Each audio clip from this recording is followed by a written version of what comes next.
Hi everyone, it's Tammy just checking in on day 3 of the Master Cleanse. Towards the end of the day here. I'm not quite sure how many I've had today, maybe 4. So, to be honest with you, the minimum is 6 drinks, but even for me, getting down 6 in a day is more than enough. So, that being said, I do want to mention that it's really not that tough of a cleanse. If you're apprehensive about not eating for 10 days and just drinking the lemonade and you feel like you won't be fulfilled, let me just tell you that the lemonade is really, really satisfying. It keeps you full. You're not hungry at all during this cleanse. You don't feel like you're starving yourself or anything like that.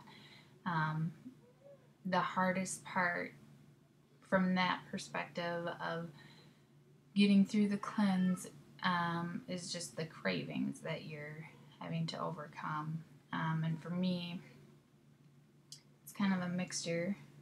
It's kind of disheveled right now. It's been kind of just one of those days. But anyways, never mind that. Yeah, today I was craving. I really just wanted to go to a restaurant. Really, really bad. Have someone else cook for me and make something that I normally otherwise wouldn't eat. I made some cupcakes for my son, and it was really, really hard not to just lick some frosting, those kinds of things. But other than that, I mean, you're not starving by any means and feel like you're not satisfied. That's totally not the case. So, surprisingly, I'm really surprised at how easy it's been so far. They say the first 3 days are the hardest, and if that's the case, then this whole cleanse is just going to be a breeze, I feel like. Yes, I think I will get kind of bored with it, but other than that, I don't feel like it's physically really, really tough. At least hasn't been yet. I do have some bad back pain the last day and a half, and I don't know if that has anything to do with the cleanse or if I just associate it with it because I have it now while I'm doing the cleanse.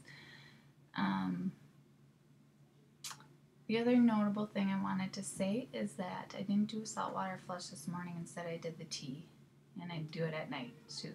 So it was kind of nice having a warm cup of tea in a little mug. Just felt like I was having my morning coffee, and that was kind of refreshing for me. And also, I felt like, before I go on, I just want to forewarn you, what I'm about to say is kind of gross. So if you don't want to hear it, you might want to stop the video now. But felt like the tea flushed everything out of my system better than the saltwater flush. I had a little bit better result with that. The downside of the tea versus the sea salt is that with the sea salt, it was a little bit predictable as to when you would go and when you would be done with all of that. And with the tea, it's not really the case. You're just kind of going whenever, all day. You'll all of a sudden get a stomachache and know that you need to use the bathroom. So there's no rhyme or reason to really when you go, when you have the tea. So, baby's crying really bad, so I gotta make this real short. I do have to be on the road for business on Monday and be in the car for a total of about 5 hours all day, starting really early in the morning, a lot earlier than normal business hours. So I'm kind of looking for suggestions as to how I should flush that day. Obviously with the tea, if I'm going to be in the car, that might be kind of difficult. I will have a colleague with me that I wouldn't really feel comfortable saying, hey, we really need to pull over now, I need to use the bathroom. But if I do the flush, I'll have to set an alarm for like 3 a.m. with the sea salt to do that route. So if you have any suggestions as to how I should handle the flush, I really don't want to skip it any day, but if that's what I have to do, I guess that's what I have to do. So anyway, that's day 3, really quick update. I'll let you know more progress tomorrow with everything else. Thanks, everyone.